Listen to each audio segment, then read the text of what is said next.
தற்போதைய அண்மை செய்தி. நெல்லை மாவட்டத்தில் உள்ள அணைகளின் நீர்மட்டம் உயர்ந்திருக்கிறது. இது தொடர்பான அண்மை செய்தியை பார்த்துக் கொண்டிருக்கிறோம். தென்மேற்கு பருவமழை தொடங்கியுள்ள நிலையில் கோவை, நீலகிரி, நெல்லை போன்ற மாவட்டங்களுக்கு அதிக கனமழைக்கான எச்சரிக்கை விடுக்கப்பட்டுள்ள நிலையில் நெல்லை மாவட்டத்தில் உள்ள அணைகளின் நீர்மட்டம் உயர்ந்துள்ளது. இது தொடர்பான கூடுதல் தகவல்களை நமது செய்தியாளர் சிவகுமார் வழங்கிட கேட்கலாம்.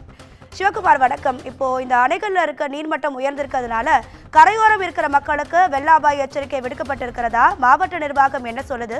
உங்க விரிவான தகவல்களை சொல்லுங்க. நெல்லை மாவட்டத்தோட பிரதான அணைக்கட்டுகளான மணிமுத்தாறு, பாபநாசம், காரையாறு ஆகிய அணைகள் இருந்துட்டு இருக்குதுங்க. மணிமுத்தாறு அணையோட நீர்மட்டம் இன்று காலை நிலவரப்படி தனது மொத்த கொள்ளளவான 118 அடியில 86.25 கனஅடி அடியாக இருக்குது. அதே மாதிரி பாபநாசம் அணையானது தனது மொத்த கொள்ளளவான 143 அடியில தற்போது 103 அடியாக இருக்குது. சேர்வலாறு அணை தனது மொத்த கொள்ளளவான 156 அடியில இன்று காலை நிலவரப்படி 135.17 இருக்குது. இங்க அணையோட நீர்பிடிப்பு பகுதிகளில் அதிக மழை காரணமா மணிமுத்தாறு அணையோட நீர்மட்டம் நேற்று ஒரே நாள்ல 2 அடியும், பாபநாசம் அணையோட நீர்மட்டம் ஒரே நாள்ல 10 அடியும் கூடியிருக்குது. அதே மாதிரி சேர்வலாறு அணையோட நீர்மட்டம் 16 அடியும் ஒரே நாள்ல உயர்ந்திருக்குதுங்க. அதே மாதிரி பாபநாசம் மேற்கு தொடர்ச்சி மலை பகுதிகளில் பெய்து வர கனமழை காரணமாக பாபநாசம் அணைக்கு வினாடிக்கு தற்போது 8506 கனஅடி நீர் வந்துட்டு இருக்குது.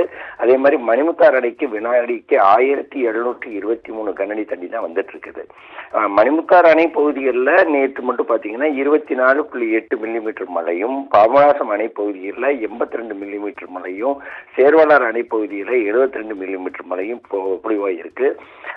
அதாவது அணைகளிலிருந்து தற்போது வரை குடிநீருக்காக 200 கனஅடி முதல் 300 கனஅடி தண்ணீர் வரை தான் திறந்து விட்டுட்டு இருக்க பட்சத்தில் தாமிரபரணி ஆற்றில் தண்ணீர் போதுமான அளவுக்கு இல்லை.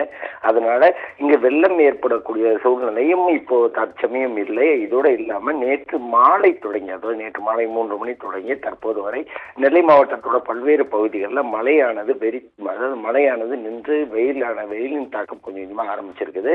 நேற்று இரவு தொடங்கி தற்போது வரை மாவட்டத்தில் மட்டுமல்லாது மாநகர பகுதிகளிலையுமே எங்கேயுமே மழை இல்லை.